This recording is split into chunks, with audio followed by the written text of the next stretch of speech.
big one this week. A big one for us this week. But before I get into that, you know what to do. Hit the subscribe button, grow the community, appreciate the support, all of that good stuff. Tell a friend to tell a friend that they need to be tuning in because we're dropping the wavy content. You know what I mean? While you're there, you might as well like and you might as well comment. Algorithm gang, all of that. Get the content out there to all the beautiful people in the world. So, those of you that have been following me, yeah, just give me the like, yeah. It's the team name, by the way. You're gonna be like, raw, his team looks different. Let's get into it, yeah. So look, we played our wild card this week. And the reason why I played my wild card is because I've had a good start. But I wanted to push on early. Yeah, I wanted to push on early and try and secure as many points as possible. Um, there's a few teams that are having a bit the next few games. So I thought, you know what, doing the wild card for game week 4 is something that could potentially leapfrog me in my leagues, especially considering the leagues that I'm actually in that I care about. I don't think that a lot of people are going to be making the wholesale big boy changes that I'm making. So let's get into it, yeah. So I've put Martinez in goal. The reason why I've gone with Martinez, who's a 5 million goalkeeper, is because he's in this game week, yeah, he's playing Everton. I don't see Everton scoring goals against Aston Villa. They're Aston Villa at home as well. And then they've got Wolves in game week 5. I don't see Wolves scoring goals against Aston Villa. And then they got Ipswich in game week 6. I don't see Aston Villa conceding goals there. So that's 3 game weeks positive game weeks where they're all at home, and I expect maximum points. Really, clean sheet bonus, all of that. He'll probably make a lot of saves. Do you know what I mean? Everton, Wolves, and Ipswich not really the most clinical teams, so I can see him making a lot of saves. So this could be a move that secures us a lot of points. That because we had Henderson. Last I'll be real, Henderson, he weren't cutting the mustard, man. So we made the change there. Another new addition into the squad is Lewis Dunk. Yeah, so we've gone with Lewis Dunk. Now Lewis Dunk, he's got quite favourable fixtures for game week 4 and game week 5. They're at home to Ipswich and they're at home to Nottingham Forest. But then in game week 6, they're away to Chelsea. Now, depending on how their game week 4 and 5 goes and how Chelsea's game week 4 and 5 goes, they could go to that Chelsea game away, a lot of confidence, and who knows? Chelsea ain't looking too sharp as the season started. So, and Dunk is also someone who he can get you the cheeky goal. Them corners, he can get you the cheeky goal. So I thought, you know what, for 4.5, it's a great defender to bring in. We've still got Trent. Trent is still in our team. I was in an RN about do I take him out to further bolster, because I was going to go with the Holy Trinity. So throughout these last 2 weeks, I was thinking about the Holy Trinity, which is Haaland, Salah, and Cole Palmer. But I thought, you know what? Liverpool have been really good. I imagine they'll get another clean sheet against Nottingham Forest. And Trent Alexander-Arnold is, I think, him and Porro are the 2 defenders that create the most chances. And look, Trent's on their corners, Trent's on their free kicks. So I thought, you know what? Instead of the Holy Trinity, let me stick with Trent. Give him a bit more faith. And because he's done me well so far, In game week 1, he got me 8 points. In game week 2, he got me 6. And in game week 3, he got me 6. And then they've got very favourable fixtures as well. So game week 4, he's got Nottingham Forest. Game week 5, he's got Bournemouth. And game week 6, he's got Wolves, all at home. I expect clean sheets. I can't lie, and it's really annoying because Liverpool are going to go 6 games with clean sheets, and yeah, outside the FPL, that's actually super jarring. But for FPL, we're loving it. We're loving it. So I decided, and this may be one that shoots me in the foot because we all know what Pep's like. But I brought in Rico Lewis. I brought in Rico Lewis. And the reason why is because he has been absolutely balling out in terms of how he plays. And look, in game week 4, Man City got um, Brentford at home. I imagine that's a clean sheet. I just imagine that's a clean sheet. I'd be very surprised if it wasn't. And then in game week 5, they've got Arsenal at home, which is a super tough fixture. Probably will concede there. And in game week 6, they've got Newcastle away, which, even though on paper is a hard fixture, Man City got more than enough to deal with Newcastle United. So potentially a clean sheet, and he gets involved in the build-up, so you never know. He could get an assist. He could even get a goal in game week 4 and game week 6. But I won't lie, Rico Lewis was one of those picks that I feel like he's gonna stamp his mark in the first team this season.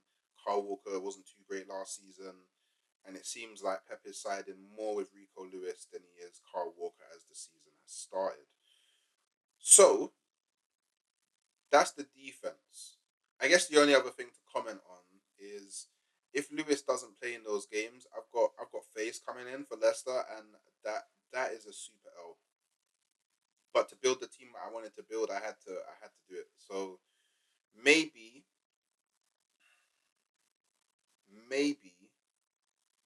what might happen is in game week 6, so if I don't make, I probably won't make transfers in game week 4 or 5.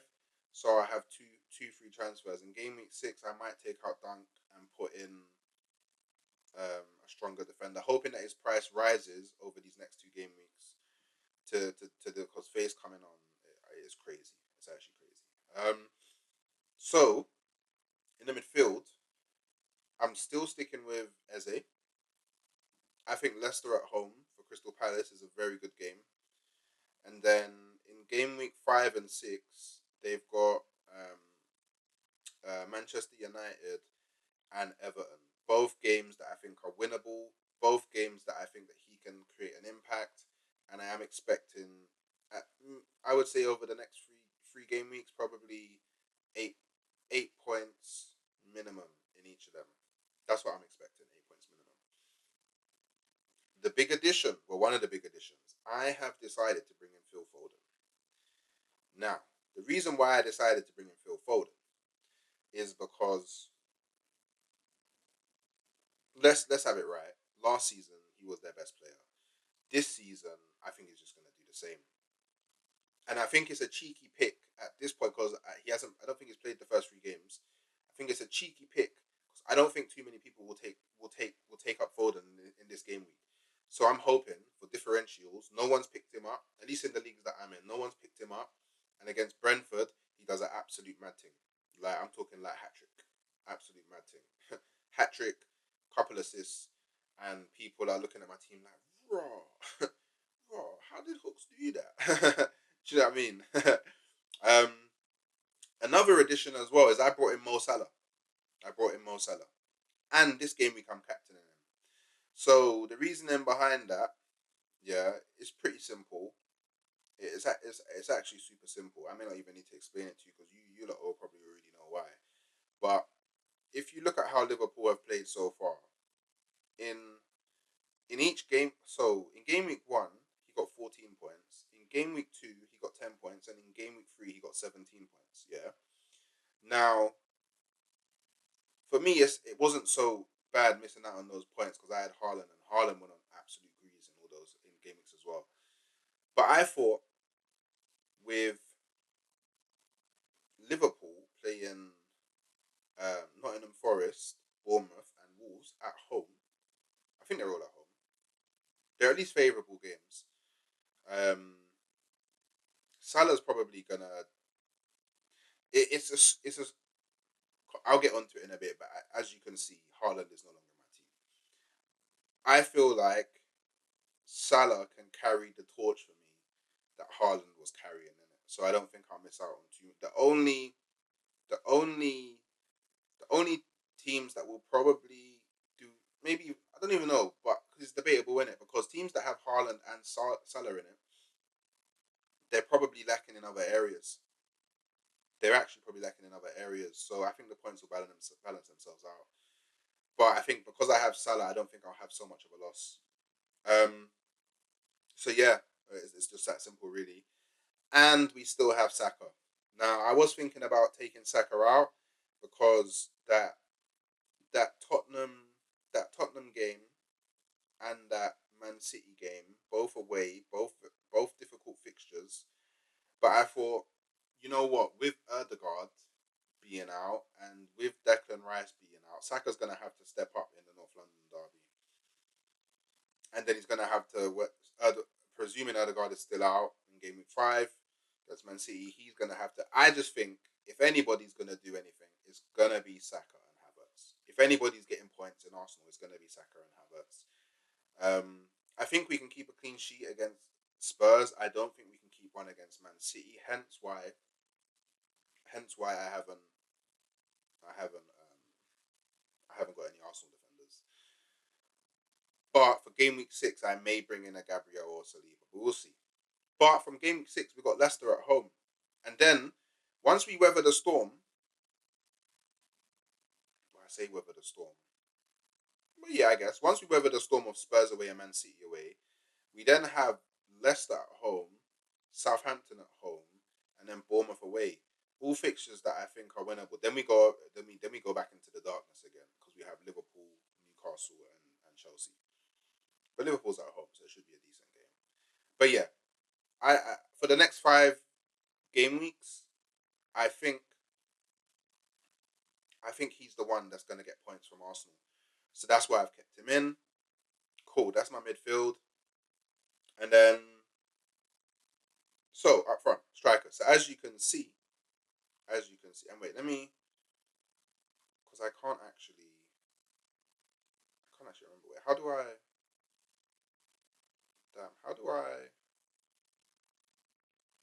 wait,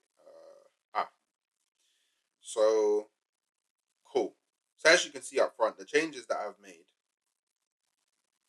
as you can see, well, anyone that was watching, the changes I've made up front is I've taken out Haaland and I've taken out Muniz and I've put in Joao Pedro and I've put in Havertz.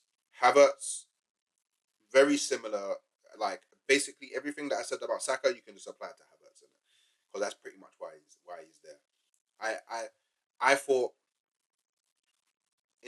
instead of having Haaland, let me sell Haaland while he's up because I made a gain on him in it because his price went up. Let me sell Haaland and use that money to invest in 2 strikers that I think can get me points, at least a good couple points over the next few game weeks, and spread the points about a bit in it because I feel like Haaland against Arsenal could be shut out. It could be the first game you see him shut out, and to take a hit on a player that costs so much, I thought, you know what, let me try and be a bit tactical about it and pretty much just, you know, spread the points about. I think it was the wise choice. And obviously Joao Pedro, he's had a decent start to the season. You know, game week 1 he didn't really do much, but game week 2 and game week 3 he got 8 points, and he's now going into light dunk, Ipswich, Nottingham Forest, and Chelsea. Now I think if anybody's going to get points in those games, it's probably going to be Joao Pedro. I know a lot of people have moved Joao Pedro into their team if they didn't have him already. And yeah, I think that's a good selection. And as anyone, obviously I've kept Isak. I thought, you know what, Isak is good enough to keep. I think the next 2 game weeks, he's got Wolves and Fulham. I definitely think he can get goals in that game. Potentially, he can get a goal in the Man City game. It is at St. James Park.